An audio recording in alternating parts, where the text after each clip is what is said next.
Hey troops, Roxee here and welcome to Roxee Plays Games and welcome to a review video. Before getting to the video, I want to do my usual thank yous. So thank you for everyone who has liked my previous videos. Thank you for everyone who has... blah, blah, blah. I don't know what those words was meant to be. Thank you for everyone who has subscribed to the channel. I'm not drunk, honestly. I promise I'm not drunk. Yes, it is really appreciated. If you haven't already subscribed to the channel, make sure you do, guys. It does help my channel grow, gets the videos out there, and my goal, as with everything I do in life, is to help as many people as I can with whatever I can. Personal training, nutrition, IT, and now in the world of flight sim, as well as other games that I play. So if you would like help, if you would like tuition or anything like that, then hit that subscribe button, hit the notification bell so that you know when these videos go live. Right, video today, I'm going to discuss, I've got three things on my agenda. One, community that I'm currently flying with, which are a really good bunch of guys, and 2 and 3 is 2 plugins that I am currently using, which are fantastic. So point number 1, the community, the pilot club. I did mention this in my last video, or it's a video before, I'm not quite sure, it's either the last one or the one before that. But the pilot club is a group of guys on Discord who mostly fly on Vatsim. I'm guessing that they fly off Vatsim as well, but they mostly fly on Vatsim. But all of the flights, organised flights within the community, are on Vatsim. But they are a fantastic bunch of guys. From what I gathered, mostly American, but there are a few people from different areas of the world, and a lot of them are, I'm not going to say professional, because that's probably a little bit too a serious word to use, but a lot of them are very, very converse with flying on Vatsim. They're very experienced. I think that's probably the word that I want to use. There's a lot of guys that are air traffic controllers or trainee air traffic controllers, and but there's complete beginners in there as well. So it doesn't matter what your level of experience is with Vatsim, flying on Vatsim or air traffic control. If you are interested in flying with like-minded people who want to take it up that notch and be a little bit more serious with the flying, then this is definitely the community for you. I've done a couple of flights with them now. We actually did one last night, or I say last night, it was early hours this morning for me in the UK.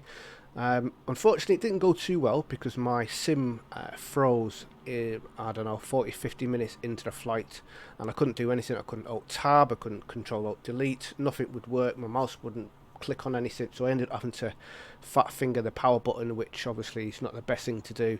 So I ended up going to bed with a sad face, unfortunately. But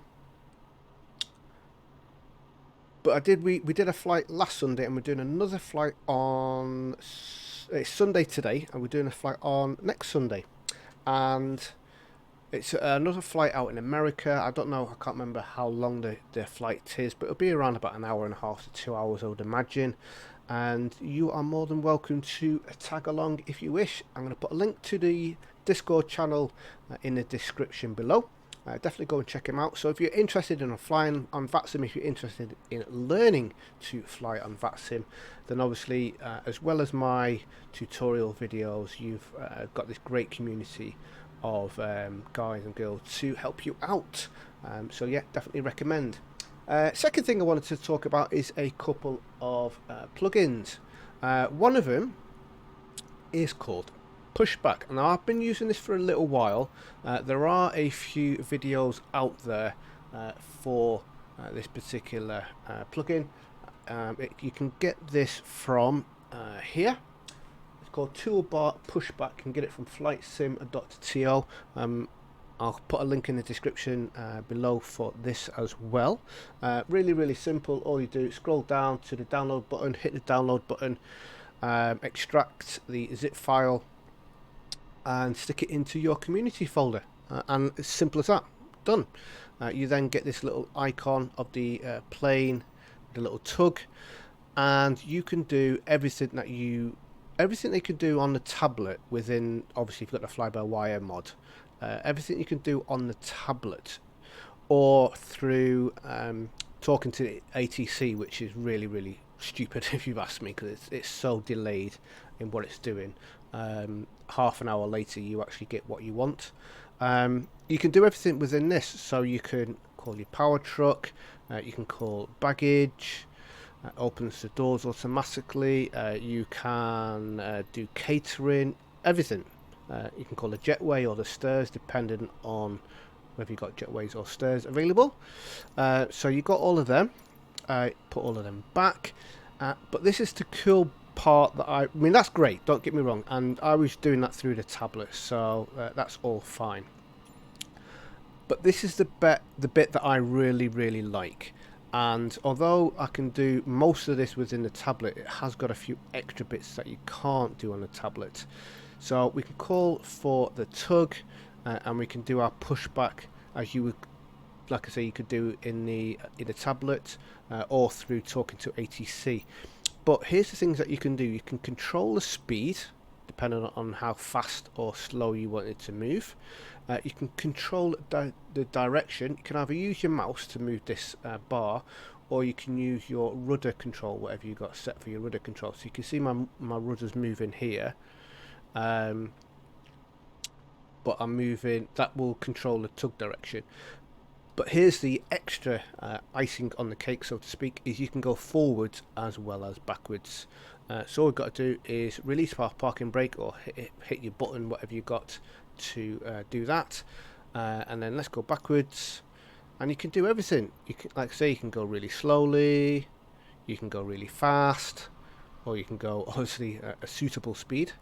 You can change your direction, whichever way you want to go, and like I said, you can go forwards. So if you thought, oh, actually I need to go back in because I've left my wallet in the hangar, you can pull yourself back in,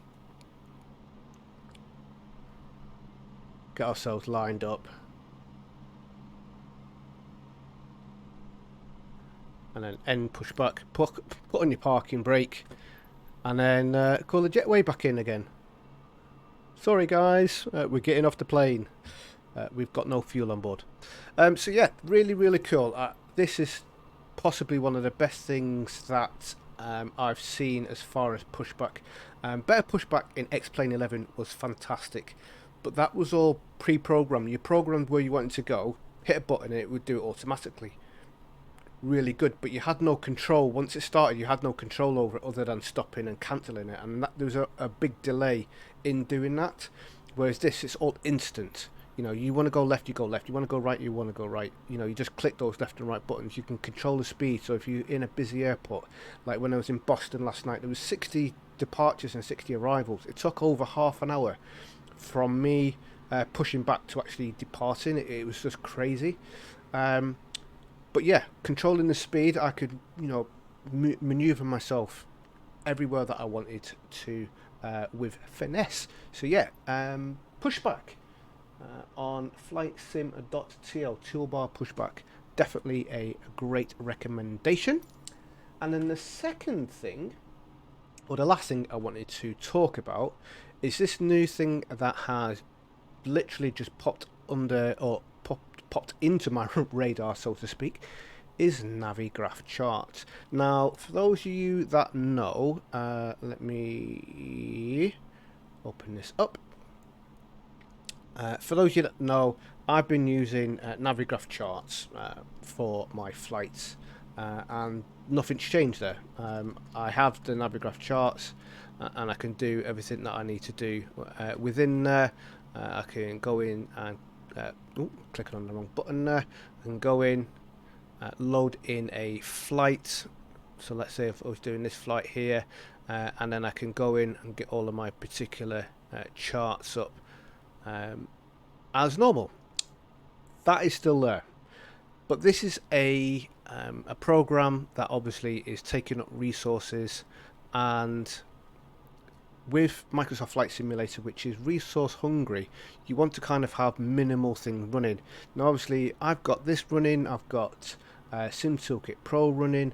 I've got my recording software going, OBS. So I've got so many different things running. It's a strain on the computer, and yes, my computer can handle it, but the less things we got running, the better. So now, if I can find it, I can have it within the toolbar. How cool is this? Everything is exactly the same. So I've got my flight plan here. Just zoom in a little bit there so I can actually see what's going on. I can load in the airport chart so you can see that's where I am. I can load in my SID, my departure, so I can see what's going on there. So it's exactly the same. The difference is now, instead of me having to have an external Navigraft chart program running, I can do it all within here, and I can just close this down. And then when I want it back up again, when I need it, I can just load it back up again. And it's all here. Everything's all saved depending on what I have just done. So, brilliant, brilliant bit of kit. Where did we get this from? Navigraph. Just type in the, all I did was typed in Navigraph beta in the Google search bar, and there it is, Navigraph Nav Data Beta, or Beta, however you wish to pronounce it. And all you do is you need to scroll down to here, download from here, click on the download button, and you'll get your exe. You can see I've just done mine, literally like how long ago, 40 minutes ago I downloaded it, and then you just run it. It will ask you where you want to install it, and what you will get is, if I can just bring this up, a program called a Navigraph Nav Data Center. This here, this is what will launch up, and then these two here will have install next to them. All you need to do is this one here, which is the charts for in-game panel. Just hit the install button. Excuse me. Oh, just choking to death. Hit the install button, and that's it. Done. You can close that down if you wish, and then you will, if I get rid of that, you will then get this icon here. Obviously, if you've got your flight sim running, you will need to close it down and then start it back up. But I would recommend, and it does actually say it in here, quit your simulator before installing. So do make sure you do that. That's what I did. But yeah, once you've done that, you're going to have this little icon on here, and then you can bring your Navigraph charts up. So yeah, for those of you that have got Navigraph and use Navigraph, then this is a fantastic little add-on to use, and especially if you're only on a single monitor as well. But if you are on a dual monitor, you can pop it out and move this over to a different screen if you wish, which I may do, I may not, I don't know. We'll see. But that's what I'm going to be using going forwards now, because it is fantastic. So we got the pushback from flightsim.to. We've got Navigraph Chart beta plugin that we can have in the sim, and obviously the fantastic community, the Pilot Club. That's all I wanted to talk about today. Next flight, we're leaving here. We're at Edinburgh. We're going up to Iceland, Reykjavik. But I'm most likely going to do this offline. I may even do it off recording, just because there's generally quite a lot of ATC in Edinburgh. I won't lie about that. But they're not on all of the time, although they are, you know, they're fairly regular. I can almost guarantee that at least at some point during the day, most days Edinburgh will be online, but not all of Edinburgh. It's Edinburgh ground you'll see online. I'm having a quick look now, and we've got Edinburgh ground online. That's great. But Iceland, it's very rare that I see anyone online up there. There is someone, there's Kefiliak Tower online at the moment, but it's very rare that I see anyone online up there. So because of that reason, and it's probably a 2.5 hour flight, 2 hour 20-minute flight. I'm just going to do that offline, and then the flight after that is down to Dublin, I think. Dublin or Belfast. I know it's in Ireland somewhere. I can't quite remember where it is, and I'll have a look at that later. And I'm going to probably do that one offline as well. But then once we get down to there, we're going to be heading back over into Europe. So I'll see how it goes. If I do catch ATC online, then I'll record it, but if not, I'll just do it offline. So thanks for watching. Again, don't forget to hit that subscribe button if you're not already a subscriber. It doesn't cost you a single penny, but it will just help my channel to grow. If you know of anyone that is interested in any of the games I fly, any games I play, mainly flying is what I meant to say, then please do share it with them. I'm always here to help as many people as I can with. I mean, I'm not an expert, but I know a fair amount of bits and pieces within the flight sim world. So yeah, thanks for watching, guys. Stay safe, and I shall see you soon. Goodbye.